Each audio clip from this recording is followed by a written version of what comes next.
बोलो गुरुदेव भगवान की जय। प्यारे कृष्ण कन्हैया लाल की जय। तैत्तरीय उपनिषद तृतीय खंड प्रथम अध्याय अन्न रचना का विचार। स ईक्षिते में नु लोकाश्च लोकपालाश्च अन्नमेभ्यः सृजा इति। उस ईश्वर ने विचारा, ये लोक और लोकपाल तो हो गए, अब इनके लिए अन्न रचूं। उस ईश्वर ने इस प्रकार ईक्षण किया। किस प्रकार, सो बतलाते हैं। मैंने इस लोक और लोकपालों की रचना तो कर दी और इन्हें क्षुधा पिपासा से संयुक्त भी कर दिया, अतः अन्न के बिना इनकी स्थिति नहीं हो सकती। इसलिए इन लोकपालों के लिए मैं अन्न रचूं। इस प्रकार लोक में ईश्वरों अर्थात समर्थों की अपने लोगों के ऊपर अनुग्रह एवं निग्रह करने की स्वतंत्रता देखी जाती है। इसी प्रकार सर्वोच्च होने के कारण महेश्वर परमेश्वर की भी सबके प्रति निग्रह एवं अनुग्रह में स्वतंत्रता ही है। अन्न की रचना। सोपोभ्यतपत्ताभ्यो अभितप्ताभ्यो मूर्तिरजायत, या वै सा मूर्तिः अजायतान्नं वै तत्। उनमें उसने आपों अर्थात जलों को लक्ष्य करके तप किया। उन अभितप्त आपों से एक मूर्ति उत्पन्न हुई। यह जो मूर्ति उत्पन्न हुई वही अन्न है। अन्न रचने की इच्छा वाले उस ईश्वर ने उन पूर्वोक्त जलों को ही उद्देश्य करके तप किया। उन उपादानभूत अभितप्त जलों से ही धारण करने में समर्थ चराचर भूत घन रूप मूर्ति उत्पन्न हुई। यह जो मूर्ति उत्पन्न हुई वह मूर्ति रूप अन्न ही है। अन्न का पलायन और उसके ग्रहण का उद्योग। तदेनत् सृष्टं परांगत्ये जिघांसत्तद् वाचारिघ्रच्छन्त अन्ना शक्नोद्वाचा ग्रहीतुं यद्धैनद् वाचा ग्रहयिष्यद् अभिव्याहृत्य हेवान्नं तृप्स्यत। लोकपालों के आहारार्थ रचे गए इस अन्न ने उनकी ओर से मुंह फेर कर भागना चाहा। तब उस आदि पुरुष ने उसे वागेंद्रिय द्वारा ग्रहण करना चाहा, किंतु वह उसे वाणी से ग्रहण ना कर सका। यदि वह इसे वाणी से ग्रहण कर लेता तो उससे परवर्ती पुरुष भी अन्न को बोलकर ही तृप्त हो जाया करते। लोक और लोकपालों के निमित्त उनके सम्मुख निर्मित हुआ अन्न, यह मानकर कि अन्न भक्षण करने वाला तो मेरी मृत्यु है, उसकी ओर से मुख मोड़कर जिस प्रकार बिलाव आदि के सामने से उसे अपनी मृत्यु समझकर चूहे आदि भागना चाहते हैं, उसी प्रकार उस अन्न भक्षण करने वालों का अतिक्रमण करके जाने की इच्छा करने लगा। अर्थात उसने उनके सामने से दौड़ना आरंभ कर दिया। अन्न के उस अभिप्राय को जानकर लोक और लोकपालों के देह इंद्रिय रूप संघात उस पिंड ने प्रथम उत्पन्न होने के कारण अन्न भोक्ताओं को न देखकर उस अन्न को वाणी अर्थात बोलने की क्रिया से ग्रहण करना चाहा, किंतु वह वदन क्रिया से उस अन्न को ग्रहण करने में शक्त अर्थात समर्थ नहीं हुआ।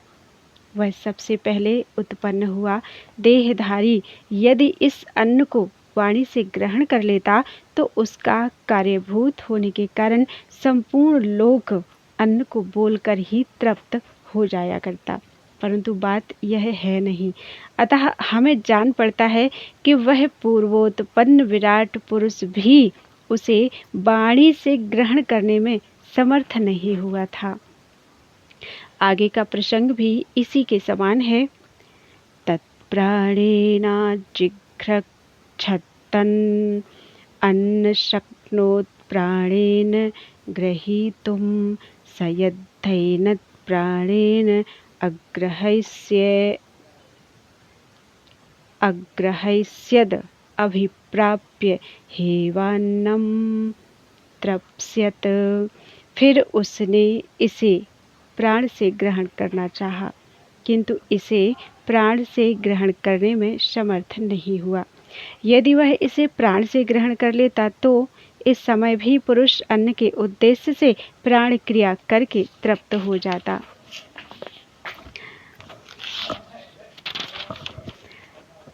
तच्चक्षुषा जिघ्रक्षतन् अन्ना शक्नोच्चक्षुषा ग्रहीतुं स यद्धैन चक्षुषा ग्रहैस्यद दृष्ट्वा हैवान्नमतृप्स्यत। उसने इसे नेत्र से ग्रहण करना चाहा, परंतु नेत्र से ग्रहण करने में समर्थ न हुआ। यदि वह इसे नेत्र से ग्रहण कर लेता तो इस समय भी पुरुष अन्न को देखकर ही तृप्त हो जाया करते। तच्छ्रोत्रेणा जिघ्रक्षतन् अन्न शक्नोत् श्रोत्रेण ग्रहीतुं स यद्धैन श्रोत्रेण अग्रहैस्य अच्छुत्वा हैवान्नमतृप्स्यत। उसने इसे श्रोत्र से ग्रहण करना चाहा, किंतु वह श्रोत्र से ग्रहण ना कर सका। यदि वह इसे श्रोत्र से ग्रहण कर लेता तो इस समय भी पुरुष अन्न को सुनकर ही तृप्त हो जाता। तत्त्वचा जिघ्रक्षतन् अन्न शक्नोत्त्वचा ग्रहीतुं स यद्धैन त्वचा ग्रहैस्यत् स्पृष्ट्वा हैवान्नम अत्र अपस्यत। उसने इसे त्वचा से ग्रहण करना चाहा, किंतु वह त्वचा से ग्रहण ना कर सका। यदि वह इसे त्वचा से ग्रहण कर लेता तो इस समय भी पुरुष अन्न को स्पर्श करके तृप्त हो जाया करता। तन्मनसा जिघ्रक्षत अन्न शक्नोन्मनसा ग्रहीतुं स यद्धैनं मनसा ग्रहैस्यध्यात्वा हैवान्नमतृप्स्यत। उसने इसे मन से ग्रहण करना चाहा, किंतु वह मन से ग्रहण ना कर सका। यदि वह इसे मन से ग्रहण कर लेता तो इस समय भी पुरुष अन्न का ध्यान करके ही तृप्त हो जाया करता। तच्छिष्णेना जिघ्रक्षत अन्ना शक्नोच्छिष्णेन ग्रहीतुं स यद्धैनच्छिष्णेनाग्रहैस्यद् विसृज्य हैवान्नमतृप्स्यत। उसने इसे शिष्ण से ग्रहण करना चाहा, परंतु वह शिष्ण से ग्रहण करने में समर्थ नहीं हुआ। यदि वह इसे शिष्ण से ग्रहण कर लेता तो इस समय भी पुरुष अन्न का विसर्जन करके ही तृप्त हो जाता। अपान द्वारा अन्न ग्रहण। तदपानेनाजिघ्रक्षतदावयत् सैषो अन्नस्य ग्रहो यद वायुरन्नायुर्वा येष यद वायुः। फिर उसने इसे अपान से ग्रहण करना चाहा और इसे ग्रहण कर लिया। वह यह अपान ही अन्न का ग्रह अर्थात ग्रहण करने वाला है। जो वायु अन्नायु अन्न द्वारा जीवन धारण करने वाला प्रसिद्ध है, वह यह अपान वायु ही है। इसी प्रकार उसने उस अन्न को प्राण से, नेत्र से, श्रोत्र से, त्वचा से, मन से, शिश्न से एवं भिन्न भिन्न इंद्रियों के व्यापार से ग्रहण करने में असमर्थ होकर अंत में उसे मुख के छिद्र द्वारा अपान वायु से ग्रहण करने की इच्छा की, तब उसे ग्रहण कर लिया। अर्थात इस प्रकार इस अन्न को भक्षण कर लिया। उसी कारण से वह यह अपान वायु अन्न का ग्रह अर्थात अन्न ग्रहण करने वाला है। जो वायु अन्नायु अन्न रूप बंधन वाला अर्थात अन्न रूप जीवन वाला प्रसिद्ध है, वह यह अपान वायु ही है। परमात्मा का शरीर प्रवेश संबंधी विचार। स ईक्षत कथम निविदम मद्रते स्यादिति स ईक्षत कतरेण प्रपद्या इति स ईक्षत यदि वाचाभिव्याहृतं यदि प्राणेनाभिप्राणितं यदि चक्षुषा दृष्टं यदि श्रोत्रेण श्रुतं यदि त्वचा स्पृष्टं यदि मनसा ध्यातं यद्यपानेनाभ्यपानितं यदि शिश्नेन विसृष्टमथ कोऽहम् इति। उस परमेश्वर ने विचार किया, यह पिंड मेरे बिना कैसे रहेगा। वह सोचने लगा, मैं किस मार्ग से इसमें प्रवेश करूं। उसने विचारा, यदि मेरे बिना वाणी से बोल लिया जाए, यदि प्राण से प्राणन क्रिया कर ली जाए, यदि नेत्रेंद्रिय से देख लिया जाए, यदि कान से सुना जा सके, यदि त्वचा से स्पर्श कर लिया जाए, यदि मन से चिंतन कर लिया जाए, यदि अपान से भक्षण कर लिया जाए और यदि शिश्न से विसर्जन किया जा सके, तो मैं कौन रहा। अर्थात यदि मेरे बिना ये सब इंद्रियों के व्यापार हो जाते तो मेरा तो कोई प्रयोजन ही ना था। तात्पर्य यह कि राजा की प्रेरणा के बिना, नगर के कार्यों के समान मेरी प्रेरणा के बिना इनका होना असंभव है। उस परमात्मा ने नगर निवासी और उनके रक्षक, राज कर्मचारी आदि की नियुक्ति के समान अन्य रूप निमित्त वाली लोक और लोकपालों के संघात की स्थिति कर नगर के स्वामी के समान विचार किया। कथम नु यानी किस प्रकार से। इस प्रकार वितर्क करते हुए उसने सोचा, यह जो आगे बतलाया जाने वाला कार्य भूत और कर्णों इंद्रियों के संघात का कार्य व्यापार है, वह परार्थ दूसरों के लिए होने के कारण मेरी सिवा अर्थात पुर के स्वामी रूप मेरे बिना कैसे होगा। जिस प्रकार अपने स्वामी के लिए प्रयुक्त पुरवासी और बंदीजन आदि की बलि अर्थात कर एवं स्तुति आदि स्वामी के बिना अर्थात स्वामी के अभाव में निरर्थक ही है, उसी प्रकार मेरे बिना भी यह जो वाणी से बोलना आदि है अर्थात केवल बाग व्यापार आदि है, वह निरर्थक ही होगा, यानी किसी प्रकार न हो सकेगा।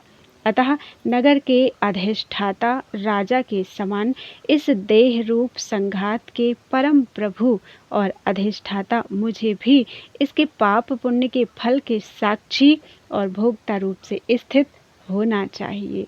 यदि इस देहेंद्रिय संघात का कार्य परार्थ दूसरों के लिए है और वह पुरुषस्वामी के बिना पुर और पुरवासियों के कार्य के समान मुझ परार्थी अपने चेतन रक्षक के बिना हो सकता है, तो मैं क्या रहा। अर्थात किस स्वरूप वाला अथवा किसका स्वामी रहा। जिस प्रकार राजा नगर में प्रवेश कर वहाँ के अधिकारी पुरुषों के कार्य अकार्य आदि का निरीक्षण करता है, उसी प्रकार यदि मैं भी इस भूत और इंद्रियों के संघात में प्रवेश करके वाणी आदि के उच्चारण आदि फल को ग्रहण ना करूँगा, तो कोई भी मुझे यह सत्य है और ऐसे स्वरूप वाला है ऐसा अधिगम विचार नहीं कर सकेगा। इसके विपरीत अवस्था में ही मैं इस प्रकार जाना जा सकता हूँ कि जिस प्रकार स्तंभ और भित्ति आदि से मिलकर बने हुए मंदिर आदि संघात अपने अवयवों के सहित किसी अन्य असंगत वस्तु के लिए होते हैं, उसी प्रकार जिसके लिए इन संघात रूप वाणी आदि के उच्चारण आदि व्यापार हैं और जो इन वाणी आदि के उच्चारण आदि को इदम इस प्रकार जानता है, वह मैं सत्य और चेतन स्वरूप हूँ। इस प्रकार विचार कर उसने सोचा, अतः मैं किस द्वार से प्रवेश करूं। इस संघात में प्रवेश करने के दो मार्ग हैं, पदाग्र और मूर्धा। इनमें से मैं किस मार्ग से इस कार्यकरण के संघात रूप पुर में प्रवेश करूं। परमात्मा का मूर्ध द्वार से शरीर प्रवेश। इस प्रकार विचार कर परमेश्वर ने निश्चय किया, मैं संपूर्ण कार्यों के अधिकारी अपने सेवक प्राण के प्रवेश मार्ग निम्न देशीय चरणाग्रों से तो प्रवेश करूंगा नहीं, तो फिर किससे करूंगा? अतः पदाग्र को त्याग कर बचे हुए मूर्धा को ही विदीर्ण करके प्रवेश करूंगा। इस प्रकार सोच समझकर काम करने वाले लोगों के समान। स एतमेव सीमानं विदार्यतया द्वारा प्रापद्यत सैषा विद्रतिर्नाम द्वादशदे तन्नान्दनं तस्य त्रय आवसथास्त्रयः स्वप्नाः अयमावसथो अयमावसथ इति। वह इस सीमा मूर्धा को ही विदीर्ण कर इसी के द्वारा प्रवेश कर गया।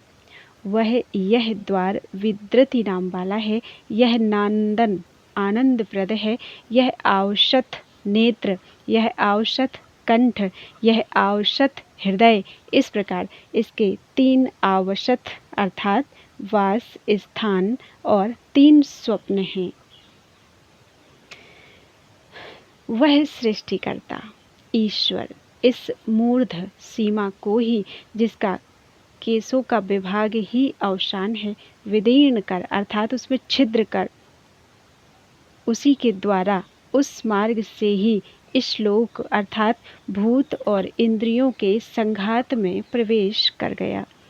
वही प्रसिद्ध द्वार है, क्योंकि सिर में तैल आदि धारण करते समय भीतर उसके रसादि का अनुभव होता है। विदीर्ण किया जाने के कारण वह द्वार विद्रति अर्थात विद्रति नाम से प्रसिद्ध है। इससे भिन्न जो श्रोत्रादि द्वार है, वे भृत्यादि रूप साधारण मार्ग होने के कारण समृद्ध अर्थात आनंद के हेतु नहीं है, किंतु यह मार्ग तो केवल परमेश्वर का ही है। अतः यह नांदन आनंदप्रद है। नंदन को ही यहाँ नांदन कहा है। नांदन इस पद के नकार में दीर्घ वैदिक प्रक्रिया के अनुसार है। तात्पर्य यह है कि इस मार्ग से जाकर पुरुष परब्रह्म में आनंद प्राप्त करने लगता है। पूर्व में प्रविष्ट हुए राजा के समान इस प्रकार रचना करके उसमें जीव रूप से प्रवेश करने वाले उस ईश्वर के 3 आवश्यक हैं। नंबर 1, जागृत काल में इंद्रियों का स्थान दक्षिण नेत्र। नंबर 2, स्वप्न काल में मन के भीतर। और नंबर 3, सुषुप्ति में हृदयाकाश के अंदर अथवा आगे बतलाए जाने वाले पितृदेह मात्र गर्भाशय और अपना ही शरीर, ये ही 3 आवश्यक हैं।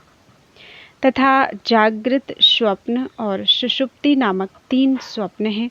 यदि कहो कि प्रबोध रूप होने के कारण जागृत स्वप्न नहीं है, तो ऐसी बात नहीं है, वह भी स्वप्न ही है।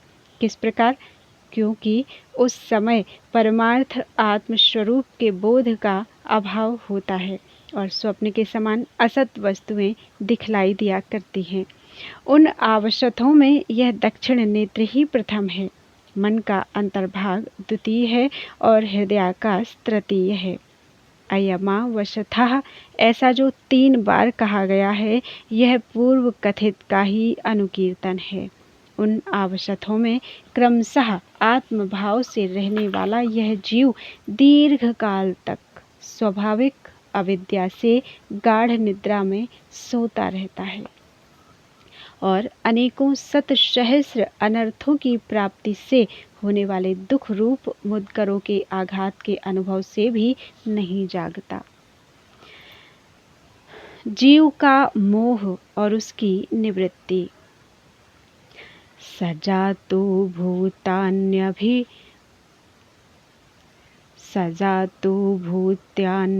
अभिव्यख्यत किमिहान्यं वावदिति स एतमेव पुरुषं ब्रह्म ततमम पश्यत इदं दर्शमिति। 3 इस प्रकार 3 का मतलब है 3 बार बोलना है। इदं दर्शमिति, इदं दर्शमिति, इदं दर्शम इति। इस प्रकार शरीर में प्रवेश करके जीव रूप से उत्पन्न हुए उस परमेश्वर ने भूतों को तादात्म्य भाव से ग्रहण किया और गुरु कृपा से बोध होने पर यहाँ मेरे सिवा अन्य कौन है, ऐसा कहा और मैंने इसे अपने आत्म स्वरूप को देख लिया है। इस प्रकार उसने इस पुरुष को ही पूर्णतम ब्रह्म रूप से देखा।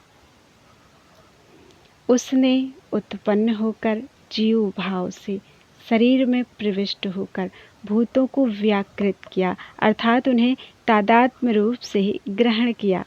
फिर किसी समय परम कारुणिक आचार्य के द्वारा अपने कर्णमूल में जिनका शब्द आत्मज्ञान का दृढ़ बोध कराने वाला है, ऐसी वेदांत वाक्य रूप महाभेरी के बजाए जाने पर उसने, जिसका सृष्टि आदि के कर्तृत्व रूप से प्रकरण चला हुआ है, उस पुरुष शरीर रूप पुर में शयन करने वाले आत्मा को ततम, इसमें एक तकार का लोप हुआ है, अतः तततम व्याप्ततम अर्थात आकाश के समान परिपूर्ण महान ब्रह्म रूप से जाना, साक्षात्कार किया। किस प्रकार साक्षात्कार किया सो बतलाते हैं। अहो, मैंने अपने आत्मा के स्वरूप को ही इस ब्रह्म रूप से देखा है। इस प्रकार यहाँ इति पद में जो प्लुत उच्चारण है वह विचार प्रदर्शित करने के लिए है। इंद्र शब्द की व्युत्पत्ति, क्योंकि जो जीव रूप से सबके भीतर रहने वाला है उस ब्रह्म को इदम, यह इस प्रकार साक्षात अपरोक्ष रूप से देखा था, परोक्ष रूप से नहीं। तस्मादिंद्रो नामेदंद्रो, तस्मादिदंद्रो नामेदंद्रो हा वै नाम तमिदंद्रम संतमिंद्र इत्याचक्षते परोक्षेण, परोक्ष प्रिया इव हि देवाः, परोक्ष प्रिया इव हि देवाः। इसलिए उसका नाम इदंद्र हुआ। वह इदंद्र नाम से प्रसिद्ध है।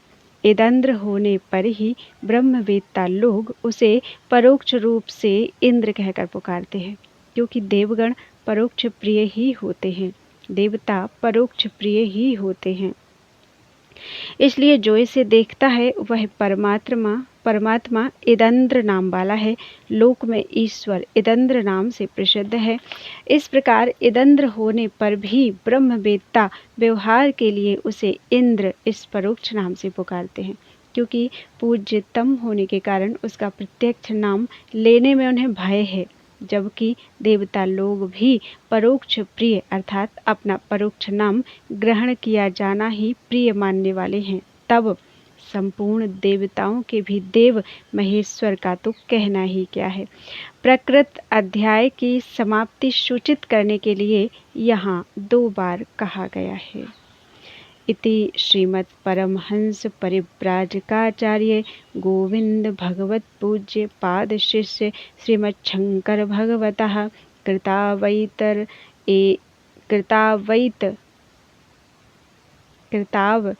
ऐतरेयोपनिषद भाष्ये प्रथमाध्याये तृतीयः खण्डः समाप्तः। उपनिषद क्रमेण प्रथमः, आरण्यक क्रमेण चतुर्थो अध्यायः समाप्त। खंड 3 पूरा हो गया है, अध्याय 1 भी पूरा हो गया है। कल है अध्याय 2। बोलो वृंदावन बिहारी लाल की जय। त्वदीयं वस्तु गोविंदम तुभ्यमेव समर्पितम्। श्री कृष्ण अर्पणम् अस्तु।